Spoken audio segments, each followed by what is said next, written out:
Hello my dear students, welcome to my channel and I hope you all are doing great. So guys, जैसा कि मैंने अपने syllabus वाले video में कहा था कि आने वाले टाइम में हम जो भी बच्चे इग्नू से एमए सोशियोलॉजी कर रहे हैं उनके लिए इम्पॉर्टेंट क्वेश्चंस की सीरीज़ लेकर आएंगे।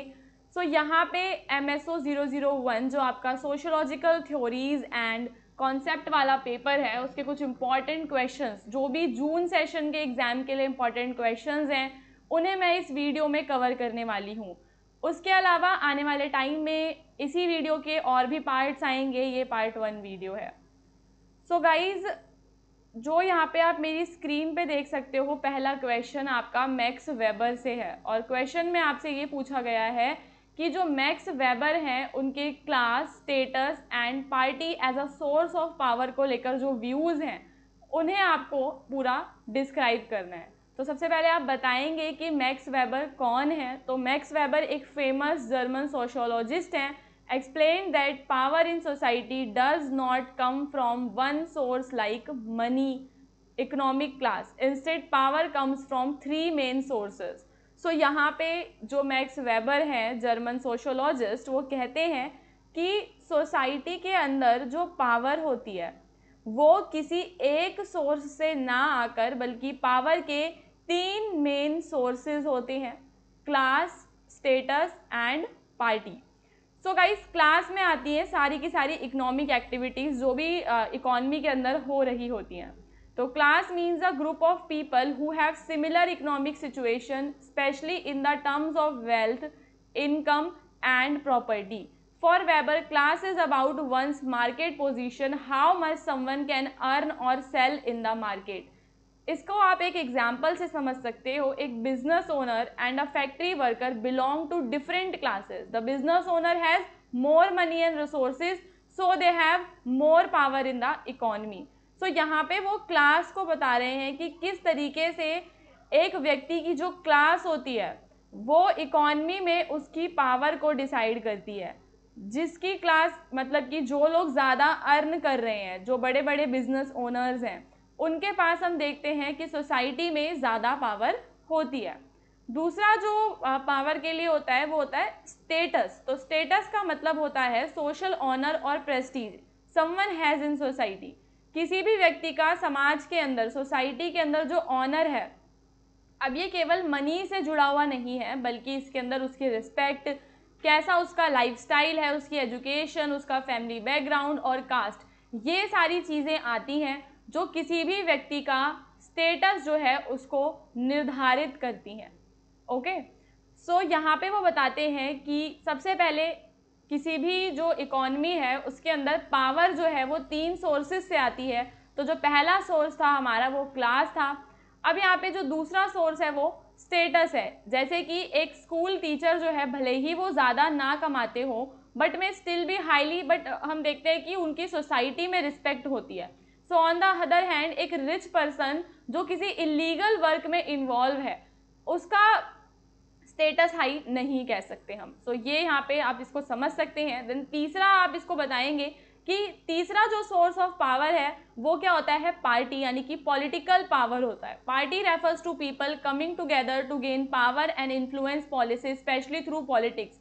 हम क्या देखते हैं कि सिविल सोसाइटीज़, NGOs, ये सब लोग आते हैं और ये एक साथ पॉलिटिकल जो मतलब हम कह सकते हैं जो निर्णय होते हैं, रूल्स एंड रेगुलेशंस होते हैं, जो कानून बनाए जाते हैं, उन सब को इन्फ्लुएंस करने की इनके अंदर पावर होती है। This includes political parties, pressure groups and unions. A political leader में नॉट बी रिच और from a high status background but still has power. तो पॉलिटिकल लीडर के पास ज़्यादा पावर होती है क्योंकि उसकी जो पोजीशन है पॉलिटिकल पार्टी के अंदर वो हाई है। सो ये 3 आपको इसके अंदर बताने हैं कि जो पहला वो होती है क्लास, दूसरा होता है स्टेटस और तीसरा होता है उस व्यक्ति की पार्टी, या जहाँ से वो मतलब अगर वो किसी पॉलिटिकल पार्टी से जुड़ा हुआ होता है या किसी यूनियन से जुड़ा हुआ होता है, किसी प्रेशर ग्रुप से जुड़ा हुआ होता है। तो वेबर यहाँ पे बिलीव करते हैं कि किसी भी सोसाइटी में जो पावर है वो वेल्थ से ऊपर होती है, उसमें व्यक्ति की जो रिस्पेक्ट होती है, उसका पॉलिटिकल इन्फ्लुएंस भी आता है। क्लास, स्टेटस, पार्टी जो है तीनों आपस में इंटरेक्ट करते हैं और किसी एक व्यक्ति की ओवरऑल पावर को एक शेप प्रोवाइड करते हैं। देन हमारा नेक्स्ट क्वेश्चन है जिसमें आपको सिविल सोसाइटी के बारे में बताना है। सिविल सोसाइटी का मतलब ये होता है कि वो स्पेस बिटवीन गवर्नमेंट एंड एक नागरिक। ठीक है, देखो यहाँ पे हमारी सरकार है और जो एक आम व्यक्ति, एक आम जो नागरिक है, उसके बीच में हम देखते हैं कि सिविल सोसाइटीज़ वर्क करती हैं। सिविल सोसाइटी में आपके एनजीओ आ जाते हैं, जो भी बड़े बड़े कम्युनिटी ग्रुप होते हैं, ट्रेड यूनियंस होती हैं, स्टूडेंट ग्रुप होते हैं, रिलीजियस ग्रुप्स होते हैं, इवन मीडिया और एक्टिविस्ट जो होते हैं, ये सारे के सारे आपके सिविल सोसाइटी के अंदर आते हैं। वर्ल्ड बैंक की अगर डेफिनेशन की बात करें तो सिविल सोसाइटी का मतलब होता है to a wide array of organisation, community group, NGO, labour union, indigenous group, charitable organisation, faith based organisation, professional associations and foundations. So आप जो है इस डेफिनेशन को लर्न कर लेंगे। अगर आपके एग्जाम में सिविल सोसाइटी से जुड़ा हुआ कोई क्वेश्चन आता है तो आप ये वाला जो डेफिनेशन है वो आप लिख सकते हैं। सबसे पहले आप डिस्क्राइब कर देंगे एकदम आसान भाषा में कि सिविल सोसाइटी आखिर होता क्या है, उसके कुछ एग्जाम्पल बताएंगे, देन आप उसकी डेफिनेशन बताएंगे एंड लास्ट में आप बताएंगे कि सिविल सोसाइटी का डेमोक्रेसी में गाइज क्या रोल होता है, इसके बारे में आपको बात करनी है। तो क्योंकि अब आप समझ सकते हो कि सिविल सोसाइटी में एनजीओ आ जाएगा, आपकी ट्रेड यूनियंस आ जाएंगी, ये सब आते हैं, तो आप बताएंगे कि जो पहला रोल है वो क्या है कि ये पार्टिसिपेशन को प्रमोट करता है। यहाँ पे सिविल सोसाइटीज़ जो होती हैं वो नागरिकों को एनकरेज करती हैं, उन्हें जागरूक करती हैं कि वो भी डिसीजन मेकिंग में, पब्लिक डिबेट्स में पार्टिसिपेट करें। एक यहाँ पे आप 2013 का जो इंडिया अगेंस्ट करप्शन मूवमेंट है उसके बारे में आप बताएंगे कि जब ये आंदोलन चलाया गया था तो उसके बाद लोकपाल और लोकायुक्त एक्ट जो है वो बनाया गया। इसके बाद ये एक्ट करते हैं एज आ वॉच डॉग, यानी कि ये सरकार की निगरानी करते हैं। अगर सरकार संविधान के अनुरूप नहीं चल रही होती है तो जो एक्टिविस्ट होते हैं वो जाते हैं सुप्रीम कोर्ट में, वहाँ पे लिटिगेशंस वगैरह वो फाइल कर देते हैं। तो सिविल सोसाइटीज़ जो हैं वो एक तरीके का चेक का काम करती हैं गवर्नमेंट के एक्शंस पे, ताकि जो सरकार है, सरकार को जो पावर मिली हुई है, सरकार उस पावर का मिसयूज़ ना करे। और जैसे ही आपके जो राइट टू इन्फॉर्मेशन एक्टिविस्ट होते हैं वो करप्शन जैसी चीज़ों को एक्सपोज करने का काम करते हैं। इसके बाद यहाँ पे जो आपका थर्ड पॉइंट आप बताओगे डेमोक्रेसी से रिलेटेड वो ये है कि जो सिविल सोसाइटीज़ होते हैं ये इन्फॉर्मेशन की डिमांड करते हैं, ऊपर की जो हमारी अथॉरिटीज़ होती हैं उनसे एक्सप्लेनेशन की डिमांड करते हैं। एक एसोसिएशन है फॉर डेमोक्रेटिक रिफॉर्म्स जो कि बैकग्राउंड रिपोर्ट्स वगैरह, इलेक्शन के पीछे की जो भी रिपोर्ट्स वगैरह होती हैं ना वो उनको पब्लिश करता है। फिर यहाँ पे ये पॉलिसी मेकिंग में हेल्प करते हैं, यानी कि एक्सपर्ट ओपिनियन इनके पास रहता है। जो एनजीओज होते हैं वो एजुकेशन के लिए काम करते हैं, स्कीम्स में वो काम करते हैं, जैसे कि सर्व शिक्षा अभियान जैसी स्कीम्स पे वो काम करते हैं ताकि जो भी लोग हैं उन तक एजुकेशन को पहुँचाया जा सके। समाज में सोशल जस्टिस और इक्वालिटी को लेकर आने के लिए यहाँ पे हम देखते हैं कि ये एक इम्पॉर्टेंट रोल प्ले करते हैं। जो भी समाज में मार्जिनलाइज सेक्शंस होते हैं, वुमेन, दलित, ट्राइबल पीपल, उन सबको मतलब ये आगे लेकर आते हैं, उनके लिए ये काम करते हैं, उनके राइट्स के बारे में उन्हें जागरूक करते हैं। फिर सर्विसेज को डिलीवर करते हैं। जब भी हम देखते हैं कि कहीं पे कोई डिज़ास्टर आ जाता है तो वहाँ पे ये रिलीफ प्रोवाइड करते हैं। प्रथम एनजीओ जो है वो लिटरेसी जो है पुअर चिल्ड्रन में उसको इम्प्रूव करने का काम करता है। तो ऐसे कुछ एग्जाम्पल्स आप दे सकते हैं। इसके बाद आप बताएंगे कि सिविल सोसाइटी इंडिया में क्या क्या चैलेंजेस को फेस करता है, जैसे कि सरकार जो है वो रिस्ट्रिक्शंस लगा के रखती है। दूसरा, फंड्स की उनके पास कमी होती है, पॉलिटिकल प्रेशर एंड हैरेसमेंट का वो सामना करते हैं और लोगों के अंदर जो है अवेयरनेस की कमी है। तो आप कंक्लूजन में बताएंगे कि civil society is a pillar of democracy along with legislature, executive and judiciary. तो हमारी विधायिका, कार्यपालिका, न्यायपालिका, इन सब के अलावा जो सिविल सोसाइटी है वो भी एक पिलर है डेमोक्रेसी का। ये लोगों की आवाज़ को स्टेट से कनेक्ट करती है ताकि जो हमारी सोसाइटी है वो वाइब्रेंट और इंक्लूसिव बन सके। ओके, देन आपका जो नेक्स्ट क्वेश्चन है वो कार्ल मार्क्स से जुड़ा हुआ है। यहाँ पे आपको कार्ल मार्क्स के कैपिटलिज्म वाले आइडिया को पूरा एक्सप्लेन करना है। तो सबसे पहले आपको बताना पड़ेगा कि ये आइडिया क्या है। तो सबसे पहले कार्ल मार्क्स कहते हैं कि जो वर्कर्स होते हैं उनका एक्सप्लॉइटेशन होता है। जो वर्कर्स हैं, जो कैपिटलिस्ट होते हैं वो क्या करते हैं, वर्कर्स को एक्सप्लॉइट करते हैं। जैसे कि कोई भी एक बड़ी फर्म का ओनर है तो उसके अंदर मान लो कि 500,000 लेबर काम कर रहा है, तो कार्ल मार्क्स कहते हैं कि ये जो कैपिटलिस्ट होते हैं ये अपने जो लेबर्स होते हैं इनको एक्सप्लॉइट करते हैं, जो भी सरप्लस होता है वो अपने पास रखते हैं। और मार्क्स को लगता है कि ये अनफेयर प्रैक्टिस है, जो वर्कर्स हैं उन्हें जितना वो काम करते हैं, जितना उनका वर्थ है उतना उन्हें मिलना चाहिए। फिर दूसरा जो पॉइंट वो यहाँ पे प्रेजेंट करते हैं अपने कैपिटलिज्म की थ्योरी में, वो कहते हैं कि जो वर्कर्स हैं वो एलियनेटेड फील करते हैं।